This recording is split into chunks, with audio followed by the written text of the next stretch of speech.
ये है class sixth English literature chapter number 2, जो कि लिखा हुआ है रस्किन बॉन्ड ने। इस चैप्टर में रस्किन बॉन्ड हमें एक वाइट एलिफेंट की कहानी सुना रहे हैं। नरेटर ने लिखा है कि बहुत समय पहले एलिफेंट का एक झुंड एक जंगल में रहा करता था, और वो जंगल था हिमालय की पहाड़ियों में। उन्हीं सभी एलिफेंट के झुंड में एक सुंदर सा वाइट एनिमल भी था, जो कि वाइट एलिफेंट है।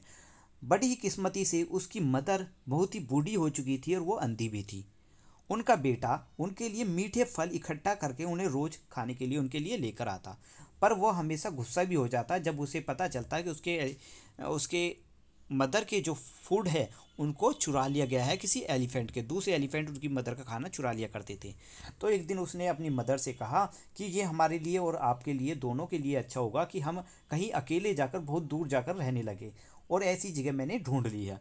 मदर अपनी बेटे की बात पर एग्री हो गई, मतलब अपनी बेटी की बात को वो मान गई, और दोनों एक साथ बड़ी खुशी से एक शांत सी जगह पर जाकर रहने लगे, जहाँ पर बहुत जगह खाली जगह थी, कम जानवर थे, और फ्रूट्स ट्री भी बहुत ज़्यादा थे। फ्रूट्स के ट्री भी बहुत थे। पर शाम के समय किसी की चिल्लाने की आवाज़ उस जंगल में गूंज रही थी। वाइट एलिफेंट ने कहा, शायद किसी इंसान के चिल्लाने की आवाज़ है जो किसी मुसीबत में है। मुझे जाना चाहिए और उसकी मदद करनी चाहिए। मदर कहती है वाइट एलिफेंट की, वहाँ पर मत जाओ बेटे, मैं बूढ़ी हो चुकी हूँ, अंधी भी हो चुकी हूँ, पर इंसान को जानती हूँ कि वो हमारी तरफ कैसा बिहेव करते हैं। उनका बर्ताव मैं जानती हूँ। तुम्हारी अच्छाई को देखना विश्वासघात ही मिलेगा। नेक्स्ट, पर जब वाइट एलिफेंट से रहा नहीं गया, वह किसी को भी इस तरीके से मुसीबत में नहीं छोड़ सकता। वह तेजी से उस लेक की तरफ गया जिस डायरेक्शन से किसी की चिल्लाने की आवाज़ आ रही थी। उसने वहाँ पर देखा कि एक इंसान जो कि फॉरेस्टर है, वो वहाँ पर आवाज़ लगा रहा था। उसको वो इंसान मिल गया।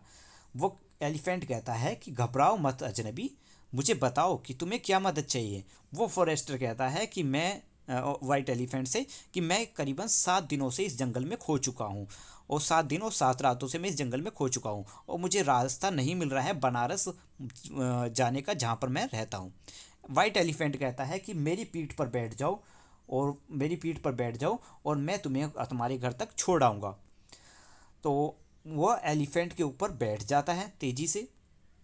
ठीक है, elephant carry the man swiftly through the forest, मतलब वो आदमी इंसान जो था वो एलिफेंट के ऊपर बैठ जाता है, और वो अपनी पीठ पर बैठाकर बहुत ही तेज़ी से उसे लेकर चला जाता है उसी कंट्री में, मतलब उसकी कंट्री में, और उसे उस सिटी के उस शहर के बाहर ही छोड़ देता है, और वापस अपनी गुफा में लौट जाता है। मतलब जहाँ पर वो रहता है वहाँ पर वो एलिफेंट वापस लौट जाता है। पर फॉरेस्टर जो था, जिसकी जान उस एलिफेंट ने बचाई थी, वो बहुत ही लालची था और बहुत ही चालाक भी था।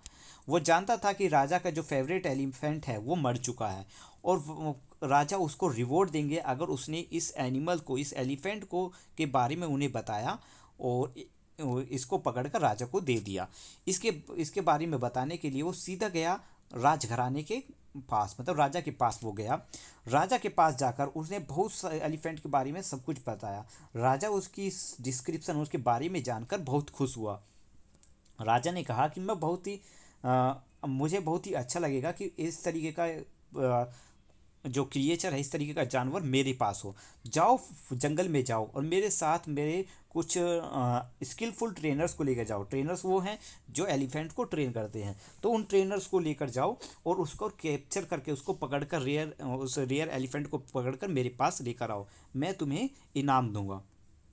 तो फॉरेस्टर और वो चालाक आदमी एक साथ जो है उस जगह पर चले गए जहाँ पर वो राइड करके बनारस आया था। मतलब एलिफेंट, जो वो फॉरेस्टर था वो चालाक था, उसने वो लैंडमार्क नोट कर लिया था जिस जगह पर एलिफेंट उसको लेकर आया था। जिस जगह से उसने सारी जगह पहचान रखी थी, और उसी तरफ वो सभी ट्रेनर्स को लेकर चला गया, और वहाँ पर उसने जाकर देखा कि वो वाइट एलिफेंट अपनी मदर के लिए बम्बू स्टेम्स को इकट्ठा कर रहा है, जिससे कि शाम के समय वो अपनी मदर को खाना खिला सके। जब एलिफेंट ने उस फॉरेस्टर को देखा और उसके साथ उन ट्रेनर्स को भी देखा, तो वो समझ गया कि उसके साथ विश्वासघात हुआ है। उसने बचने की बहुत कोशिश करी उन ट्रेनर्स से, पर बड़ी ही मुश्किल से वो उनसे बच पाया, मतलब उससे नहीं बच पाया, और उसको जल्द ही पकड़ लिया गया। और उसको पकड़कर फॉरेस्टर जो है बनारस लेकर आ गया अपनी विजय घोषित करते हुए। मतलब उन्होंने जीत की घोषणा की कि वो उन्होंने एलिफेंट को पकड़ लिया है और वो लेकर उसे आ गए शहर में। The poor mother elephant waited for her son to return. अब वो बेचारी माँ जो थी वो अपने बेटे का इंतजार कर रही थी वापस आने का। वो बहुत ही दुखी महसूस कर रही थी और उस महसूस हो गया था कि उसका बेटा को किसी ने पकड़ लिया है, किसी ने उसको कैप्चर कर लिया है। वो सोच रही थी कि what shall I do without him, मैं उसके बिना क्या करूँगी, मेरे लिए खाना कौन लेकर आएगा, मुझे पानी पीने के लिए लेक पर कौन लेकर जाएगा। उसके बेटे का भी यही बुरा हाल था, उसे भी बहुत दुख महसूस हो रहा था। वो भी सोच रहा था कि वो उसकी माँ उसके बिना क्या करेगी। अगर वो अपनी माँ के बात को मान लेता तो उसके साथ ऐसा नहीं होता। अब इतना दुखी महसूस करने के बावजूद भी उस एलिफेंट को राजा का बहुत साथ मिला। राजा ने उस पर बहुत कृपा करी, उस एलिफेंट पर उसको बहुत अच्छे से सजाया और पूरी क्या कहते हैं, पूरे नगर में ये ऐलान कर दिया कि उस एलिफेंट का राइड सिर्फ वो ही करेंगे और कोई उस एलिफेंट का राइड नहीं कर सकता।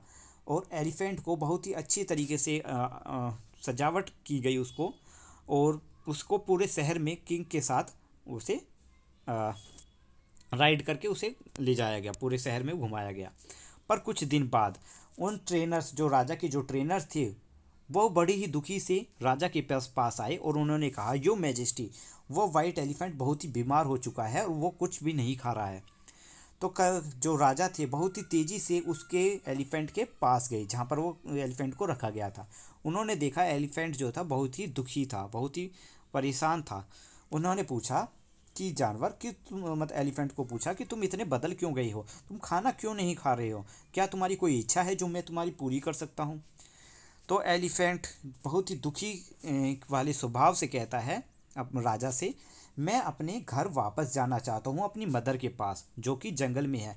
वो बहुत ही अकेली है और शायद भूखी भी होगी, और वो भूखी है तो मैं कैसे खाना खा सकता हूँ। तो राजा जो था बहुत ही अच्छा था, पर उसे एलिफेंट भी चाहिए था अपने लिए, और अपने लिए एलिफेंट भी को उसे चाहिए था। फिर भी उसने कहा कि तुम बहुत ही अच्छे जानवर हो, ठीक है, तुम बहुत ही अच्छे एनिमल हो, तुम्हारी वजह से हमें बहुत ही शर्मिंदा महसूस हो रही है इंसान जाति पर। मैं तुम्हें आज़ाद करता हूँ, तुम अपनी मदर के पास जा सकते हो। एलिफेंट ने उस राजा को थैंक किया अपनी सूंड से, अपनी सूंड की आवाज़ निकाल कर, जिसमें इस पिक्चर में दिख रहा है, और सिटी से बाहर की तरफ निकल गया, फॉरेस्ट की तरफ भागता हुआ चला गया। जब वो अपनी केव्स में पूछा, अपनी गुफाओं में जहाँ पर वो रहते थे वहाँ पूछा, तो वो बहुत ही खुश हुआ। उसकी मदर जो थी वो अभी भी जिंदा थी। उसकी मदर कहती है आसन, मतलब जब वो अपनी कहानी अपनी माँ को बताता है तो उसकी मदर कहती है कि आसन, मतलब मैंने कहा था ना बेटा कि इन इंसानों पर विश्वास नहीं करना, ये तुम्हें जो है हार्म पहुँचाएगी, तुम्हें नुकसान पहुँचा सकती है। तो वाइट एलिफेंट कहता है कि नॉट एट ऑल दैम, मतलब हर कोई इंसान हमें नुकसान नहीं पहुंचा सकता। जो किंग था बहुत ही अच्छा था, बहुत ही अच्छा था वो और महान था, ठीक है। मैं अब तक उन्हीं की कैद में था और उन्हीं की कैद में ही रहता।